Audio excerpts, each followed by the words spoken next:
Assalamualaikum warahmatullahi wabarakatuh. Kembali lagi di channel Kang Tidak.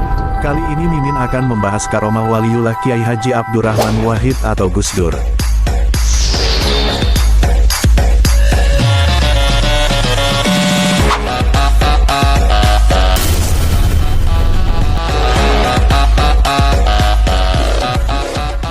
Bagi umat Islam di Indonesia, Kiai Haji Abdurrahman Wahid atau Gus Dur bukanlah sosok ulama biasa.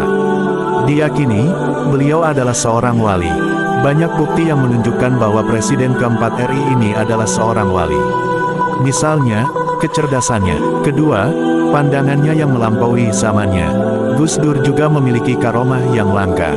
Banyak kisah yang menunjukkan bahwa makam Gus Dur adalah waliullah, meski dikenal pula dengan gayanya yang humoris. Namun begitu, banyak pula yang mempertanyakan atau setidaknya, ingin membuktikan bahwa Gus Dur seorang wali. Termasuk adiknya, Gus Solah atau Kiai Haji Salahuddin Wahid. Fakta-fakta yang ditemukan ternyata sungguh menakjubkan. Bahkan, karomah Gus Dur makin kentara usai wafatnya. Berikut kisahnya, sebagaimana ditulis oleh Syarif Abdurrahman, kontributor NU Online di Jombang. Kiai Haji Salahuddin Wahid atau akrab disapa Gus Solah pernah mempertanyakan apakah benar bahwa Gus Dur Kiai Haji Abdurrahman Wahid itu seorang wali. Pertanyaan tersebut muncul setelah Gus Solah melihat fakta pasca wafatnya Gus Dur tahun 2009 silam. Ketika Gus Dur wafat, Gus Solah menjadi salah satu bagian dari keluarga yang paling sibuk. Hal ini dikarenakan saat itu Gus Dur akan dimakamkan di pesantren Tebu Ireng. Sementara Gus Solah sebagai pengasuhnya. Selain itu, Gus Dur adalah kakak kandung dari Gus Solah, tulis Syarif, dikutip dari laman NU. Dalam buku Memadukan Keislaman dan Keindonesiaan, esai-esai kebangsaan halaman 33 dituliskan alasan Gus Solah bertanya apakah betul Gus Dur seorang wali. Alasan utamanya karena ia melihat begitu antusiasme para peziarah berkunjung ke tempat peristirahatan terakhir Gus Dur.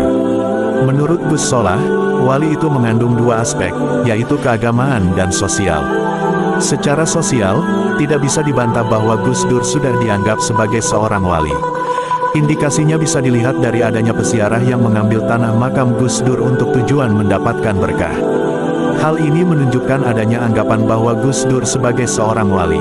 Upacara kenegaraan saat Gus Dur dikebumikan di pemakaman keluarga pesantren Tebu Ireng dipadati sekitar 50.000 orang. Para peziarah terus datang setiap harinya, diperkirakan ada 7-8 ribu peziarah yang berkunjung. Pada tahlilan malam ke-7 wafatnya Gus Dur, jumlah tamu mencapai 30.000 orang. Keluarga besar pesantren Tebu Ireng tidak menduga dan mengira sebelumnya bahwa para pencinta Gus Dur bisa datang sebanyak itu ke Tebu Ireng. Dalam kesaksian Gus Solah, setelah 3 minggu Gus Dur wafat, para peziarah masih berada pada angka 2.500 per hari. Khusus akhir pekan, bisa mencapai 8.000 orang. Para peziarah kembali membludak saat 40 hari wafatnya Gus Dur. Kedatangannya para peziarah membuat kegiatan belajar mengajar KBM, santri Tebu Ireng libur sebulan. Kondisi pesantren Tebu Ireng penuh peziarah dan belum mungkin mengadakan kegiatan belajar. Sebagai pengasuh, Gus Solah juga menerima tamu tanpa henti dari berbagai daerah. Bahkan, Gus Solah sampai kelelahan menerima tamu yang tidak berhenti berdatangan.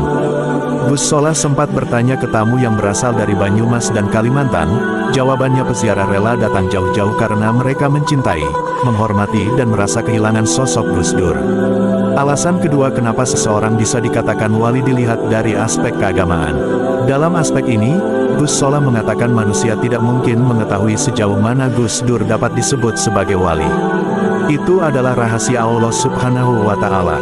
Namun, kesimpulan dari Gus Solah melihat penghormatan yang ia saksikan secara langsung setelah Gus Dur wafat menunjukkan bahwa Gus Dur adalah pemimpin yang hidup di hati rakyat. Kini, Gus Dur dan Gus Solah sudah wafat. Keduanya dimakamkan di area pemakaman keluarga pesantren Tebu Ireng. Demikianlah kisah Kiai Haji Abdurrahman Wahid atau Gus Dur. Terima kasih telah menyaksikan video Mimin. Jangan lupa like, subscribe Mimin ya. Assalamualaikum warahmatullahi wabarakatuh.